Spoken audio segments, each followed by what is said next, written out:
আষাঢ় মাসের মাঝামাঝি হতে চলল, তবু এবার খুব একটা বৃষ্টি হচ্ছে না। আমি আমাদের ছাদের ঘরে বসে বাইরে আকাশ দেখছিলাম। এমন সময় সিঁড়িতে দুপতাপ শব্দ শুনে পিছন ফিরে তাকালাম। দেখি পুহুল ঘরে ঢুকছে। সে হাজির হয়েই বলল, ঝটপট চল, অরণ্য দাদু এসছেন, তোকে ডাকতে বললো আমায়। অরণ্য দাদু আসলে পটাইয়ের দাদু।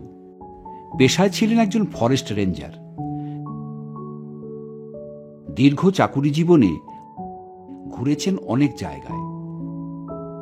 মাস ছাড়েক পরপর আসেন পটাইদের বাড়ি, আর তখন আমাদের দারুণ দারুণ গল্প বলে শোনান। এর আগে যখন এসছিলেন তখন সমুদ্রগড়ের এক জমিদার বাড়ির দারুণ এক ভৌতিক অভিজ্ঞতা আমাদের শুনিয়েছিলেন। পটাইদের বাড়ি পৌঁছতে না পৌঁছতেই বড় বড় ফোঁটায় বৃষ্টি নেমে গেল। বাড়ির সামনের বারান্দাটায় ইতিমধ্যেই বাকিরা এসে উপস্থিত হয়েছে। সজনে খুব খেতে ভালোবাসে এবং যথারীতি একটা চিপসের প্যাকেট থেকে চিপস বার করে খেতে লাগলো। একটা চেয়ার আছে যেটায় দাদু এসে বসবেন। আমি আর পুহুল দুজনে বসার সাথে সাথেই কফির কাপ হাতে নিয়ে অরণ্য দাদু এসে বসলেন। বসার পর আমাদের দিকে তাকিয়ে বললেন, তারপর খবর কি সবার? পড়াশোনা কেমন চলছে? ভালো চলছে দাদু। বাহ বাহ, বেশ। তারপর সজনে, তুই কি নতুন কোনো খাবার খেলি? নাকি পুরনোগুলোই জাবর কাটছিস? সজনে চিপস চিবোতে চিবোতেই বলল, আমি কি গরু যে জাবর কাটবো? অরণ্য দাদু কফির কাপে চুমুক দিয়ে বললেন, তাহলে তোদের একটা অন্য গল্প শোনাই। তখন আমার পোস্টিং ছিল সুন্দরবনে। চামটায় আমার অফিস। জানিস তো, আমাদের ভারতবর্ষে সুন্দরবনের মতো সুন্দর জিনিস আর একটাও নেই। আমি যে সময়ের কথা বলছি, তখন সুন্দরবনে বাঘের উপদ্রব এখনের থেকে অনেক বেশি। আমার এলাকায় শুধু বাঘ নয়, তার সাথে চোরা শিকারীরাও ভীষণ জ্বালাচ্ছে। কিছুদিন আগেই এখানের একটা বেশ পরিচিত পুরনো বাঘের মৃতদেহ আমরা পেয়েছিলাম। চোরা শিকারীদের গুলিতে বাঘটা মারা যায়, কিন্তু গার্ডরা এসে যাওয়াতে ওরা দেহটা ফেলেই পালিয়ে গেছিল। তাই একদিন অফিসে বসে বিকালে কাজ করছি, এমন সময় একজন গার্ড এসে বলল, স্যার, আপনার ফোন এসছে, বড় সাহেব ফোন করেছেন। চামটা অঞ্চলের বড় কর্তা অসীম গাঙ্গুলি বেশ রাশভারী মানুষ। কাজে একটু গাফিলতি দেখলে ভীষণ খুঁতখুত করেন। আমি তড়িঘড়ি গিয়ে ফোন ধরলাম। ফোনে বড় সাহেব আমাকে জানালেন, যে দলটা সেদিন ওই বাঘটাকে মেরেছিল, চর মারফত খবর এসছে যে তারা আজ তেঁতুল বাঘের চরে থাকবে সবাই। আমি একদম দেরি না করে সেখানে পৌঁছে যাই আর ওদের গ্রেপ্তার করি। আমি জানিয়ে দিলাম যে একটু পরেই বেরোচ্ছি। দাদু এই পর্যন্ত বললেন এবং সঙ্গে সঙ্গে একটা কান ফাটানো আওয়াজ করে বাজ পড়ল কাছেই কোথাও, আর পটাইদের সিএফের লাইটটা দপ করে নিভে গেল। লোডশেডিং। মেঘের জন্যে অনেক তাড়াতাড়ি অন্ধকার নেমে এসছে আজকে। কিছুক্ষণের মধ্যেই পটাইয়ের দিদি এসে একটা বড় বাটিতে করে মুড়ি মাখা আর একটা দেওয়ালগিরি রেখে গেলেন। দাদুও চেয়ার থেকে নেমে এসে এক মুঠো মুড়ি মুখে দিয়ে আবার শুরু করলেন। তারপর ফোন পাওয়া মাত্রই আমি দুজন ফরেস্ট গার্ড সাথে নিয়ে বেরিয়ে পড়লাম। একটা খাল ধরে মিনিট খানেক চলার পরেই আমাদের লঞ্চ এসে কালিন্দী নদীতে পড়ল। এই সময় নদীতে বেশ জল থাকে, তাই আমাদের লঞ্চ জলের ঢেউয়ে বেশ দুলতে লাগে। ততক্ষণে সন্ধে হয়ে গেছে। চাঁদের হালকা আলো এসে পড়েছে নদীর জল আর দুপাশের ঝোপঝাড়ের ওপর। এরকম ভাবে প্রায় মিনিট 20 চলার পর একটা অপেক্ষাকৃত সরু খালে আমরা ঢুকলাম। এটাই কুমিরমারির খাল। তেঁতুলবাকির চর এর শেষেই। এই তেঁতুলবাকির চরের খুব একটা সুখ্যাতি নেই। এখানে বাঘের উপদ্রব বেশ ভালোই।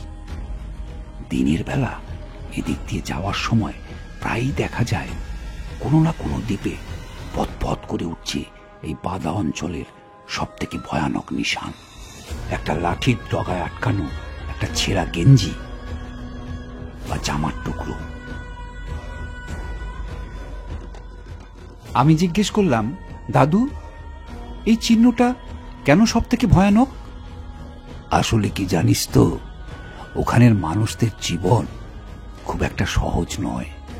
এই নিশানটা একদিকে যেমন ভীষণ কষ্টের, সেরকম আবার সাবধানেরও। আসলে কি বলতো, যদি কোনো মানুষকে কোনো দ্বীপে বাঘে নিয়ে যায় বা মেরে ফেলে, তাহলে তার দলের সাথীরা তার একটা কাপড়ের টুকরো লাঠির ডগায় আটকে সেটাকে পুঁতে দেয়। তার মানে এখানে বাঘে মানুষ মেরেছিল। তারপর সুন্দরবনের অনেক দ্বীপেই অনেক ভাঙাচোরা কুঠি বাড়ি আছে। বেশিরভাগই হ্যামিল্টন সাহেবের আমলে তৈরি। এই তেঁতুলবাকির চরেও একটা আছে।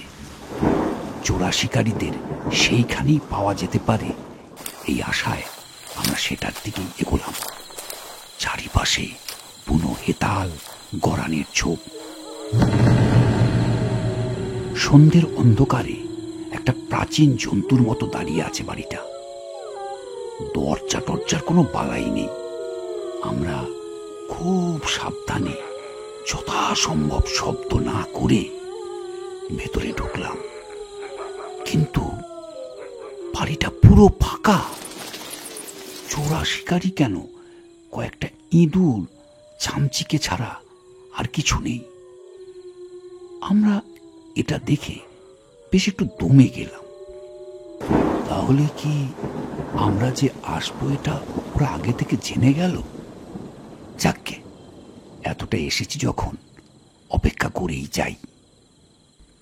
3 জন মিলে একটা ঘরে বসলাম ঘাপটি মেরে।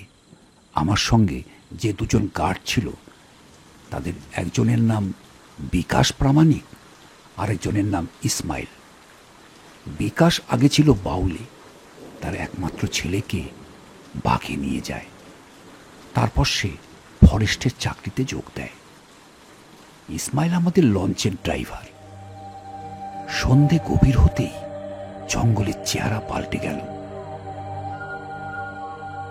বাইরের গাছপালার ভেতর থেকে নানা পোকামাকড় আর ঝিঝির শব্দ আমাদের কানে আসছে। দূরে কোথাও হরিণ ডেকে উঠল শুনতে পেলাম। টর্চ জেলে ঘড়িটা দেখলাম একবার, 8টা বাজে। এই পর্যন্ত বলে দাদু একটু থেমে জল খেলেন কিছুটা। আমরা তখন সবাই ঘন হয়ে বসেছি। ভেজা ঠান্ডা হাওয়া দেয়ালগিরির আলোটাতে একটু কাঁপন ধরিয়ে দিল। দাদু একটা মৌরি লজেন্স মুখে দিয়ে আবার বলা শুরু করলেন, আমরা তো বসে আছি, আর বিকাশ মাঝে মাঝে জানলা দিয়ে উকি মেরে বাইরেটা দেখছে। আমি তাকে মানা করতে যাচ্ছিলাম, তখন আমার মনে হলো বাইরেটা বড্ড বেশি চুপচাপ হয়ে গেছে। সব পোকামাকড়ের আওয়াজ যেন চলতে চলতে ধুম করে বন্ধ হয়ে গেছে। ঠিক সেই সময় আওয়াজটা শুনতে পেলাম আমিও। বাইরের খালের জলের ছড়াৎ ছড়াৎ শব্দ ছাপিয়ে আমাদের কানে এলো একটা অস্পষ্ট ফ্যাস ফ্যাসে কণ্ঠস্বর। কি যেন হাহাকার করে ডেকে যাচ্ছে, বাবা, এই তো আমি, তোমার গদাই। আমার কাছে এসো বাবা। বাবা, আমি গদাই। ইতিমধ্যে বিকাশের দেখি মুখ চোখের ভাব বদলে গেছে। সে একবার বাইরের দিকে তাকিয়ে কাকে যেন খোঁজার চেষ্টা করলো। তারপরেই দাঁড়া গদাই, আসছি বলে ছুটে বেরিয়ে গেল ঘর থেকে। সঙ্গে সঙ্গে দেখি ইসমাইলও। সর্বনাশ স্যার, শিগগিরই আসুন বলে বেরিয়ে গেল। আমি বাইরে এসে দেখি অন্ধকার অনেক বেড়ে গেছে। সমস্ত দ্বীপের সবকিছুর মধ্যে থেকে যেন ওই অশরীরী কণ্ঠস্বর তার সেই ডাক আমাদের কাছে পৌঁছে দিচ্ছে। বাবা, এই তো আমি, তোমার গদাই। আমার কাছে এসো বাবা। বিকাশের পিছনে যেতে যেতে আমি ইসমাইলকে জিজ্ঞাসা করলাম, এক গদাইকে? আর বিকাশ ওরকম ভাবে বেরিয়ে গেল কেন? স্যার, গদাই বিকাশ দার ছেলে। ওকে বড় মামু নিয়েছিল কত বছর। এ বেগবুত স্যার, তাড়াতাড়ি চলেন, নইলে কিন্তু বিকাশ দাঁড়ে বাঁচানো যাবে না। কথাটা শুনে আমার সমস্ত শরীর বেয়ে যেন একটা আতঙ্কের স্রোত নেমে গেল। যাকে ফাঁকে মেরে ফেলেছে সেই ছেলে আবার ডাকে কি করে? বিকাশ দৌড়েছিল কুঠিবাড়ির পেছন দিকটায়। এদিকে জঙ্গল বেশ গভীর। সে জঙ্গলে ঢুকে যাওয়ার কিছুটা আগেই ইসমাইল জোরে দৌড়ে তার উপর ঝাঁপিয়ে পড়ল। আমি তাদের কাছে যাওয়ার মধ্যেই ইসমাইল বিকাশকে মাটিতে ফেলে তার উপর চড়ে বসেছে, আর বিকাশ ছটফট করছে। আমি বিকাশকে জিজ্ঞেস করতে যাব, এই সময় আমার চোখ পড়ল সোজাসুজি।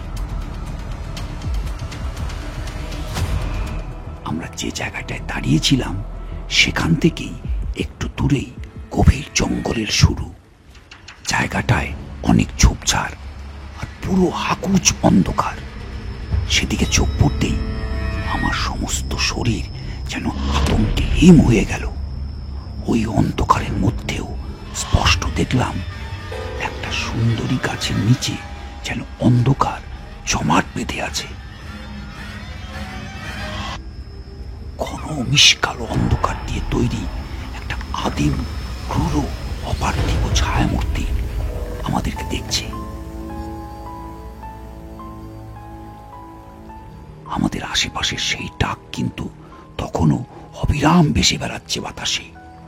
ইসমাইলও মনে হয় সেই মূর্তিকে দেখে একটু অন্যমনস্ক হয়ে পড়েছিল।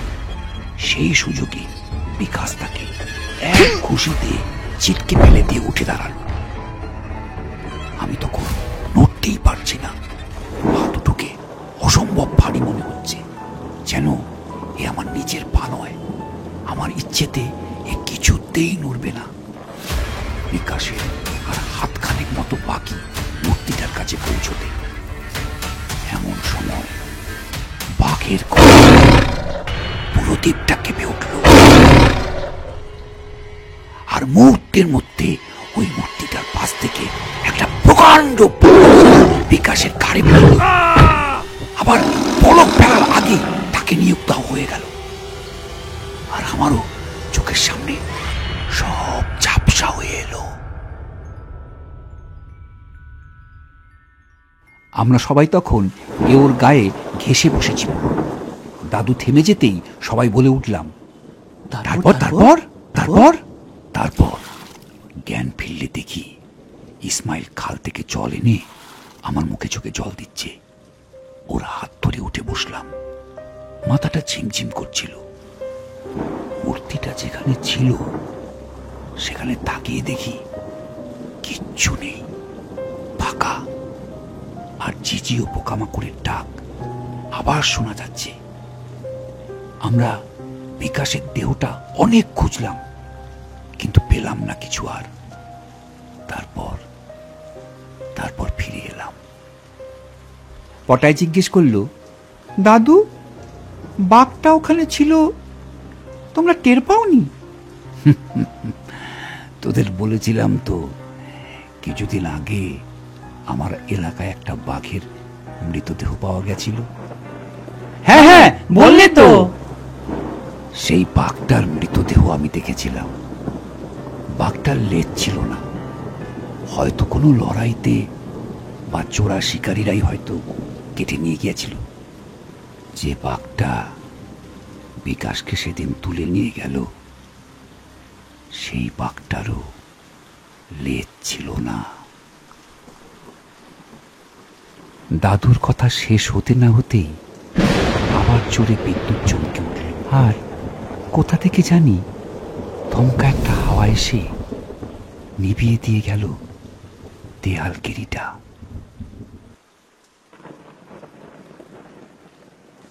আমাদের ভিডিওগুলো যদি আপনাদের ভালো লেগে থাকে অবশ্যই চ্যানেলটিকে সাবস্ক্রাইব করবেন, লাইক, কমেন্ট এবং শেয়ার করবেন।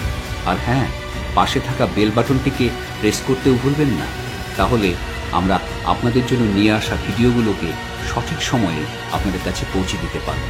দেখা হচ্ছে নতুন কোনো ভিডিওতে। ধন্যবাদ।